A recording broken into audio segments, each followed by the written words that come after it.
നമസ്കാരം. 2026 വിഷു സമയത്ത് ഗ്രഹനിലയിൽ ഉണ്ടാകുന്ന മാറ്റങ്ങൾ അശ്വതി നക്ഷത്രക്കാരുടെ ജീവിതത്തിൽ വളരെ പ്രധാനപ്പെട്ട ഒരു തിരിമറി സൃഷ്ടിക്കുന്നതായി കാണുന്നു. ഈ സമയം നിങ്ങളുടെ ജീവിതത്തിൽ പുതിയ അധ്യായത്തിൻ്റെ തുടക്കമായി മാറാൻ സാധ്യതയുണ്ട്.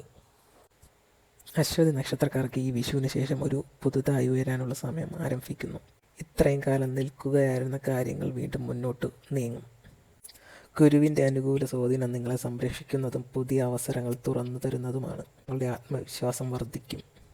തൊഴിൽ രംഗത്ത് വലിയ മാറ്റങ്ങൾ കാണുന്നു. പുതിയ ജോലിക്ക് അവസരം ലഭിക്കാം, അല്ലെങ്കിൽ നിലവിലുള്ള ജോലിയിൽ പ്രൊമോഷൻ ലഭിക്കാൻ സാധ്യതയുണ്ട്.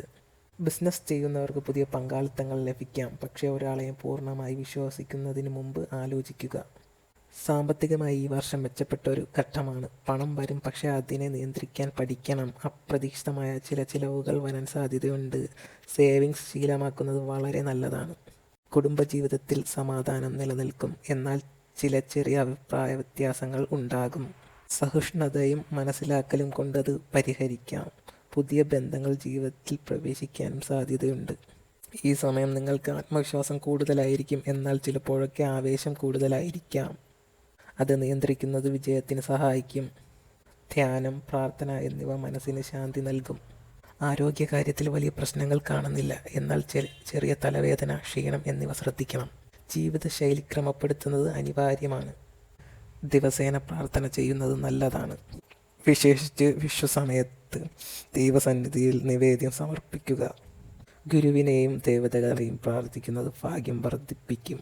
ചില ശ്രദ്ധിക്കേണ്ട കാര്യങ്ങൾ: ആവേശത്തിൽ എടുത്ത തീരുമാനങ്ങൾ ഒഴിവാക്കുക. പണം ചിലവഴിക്കുന്നത് നിയന്ത്രിക്കുക. ബന്ധങ്ങളിൽ വാക്കുകൾ ശ്രദ്ധിക്കുക. മൊത്തത്തിൽ അശ്വതി നക്ഷത്രക്കാർക്ക് 2026 വിഷു ഒരു പുതിയ തുടക്കത്തിൻ്റെയും വളർച്ചയുടെയും സമയമാണ്. ശരിയായ തീരുമാനമെടുത്താൽ വലിയ നേട്ടങ്ങൾ നേടാൻ കഴിയും. നിങ്ങളുടെ നക്ഷത്രം അശ്വതിയാണെങ്കിൽ കമൻറ്റിൽ എഴുതുക. ഇതുപോലെ എല്ലാ നക്ഷത്രങ്ങളുടെയും ഫലമറിയാൻ ഈ ചാനൽ സബ്സ്ക്രൈബ് ചെയ്യാനും ലൈക്ക് ചെയ്യാനും മറക്കരുതേ.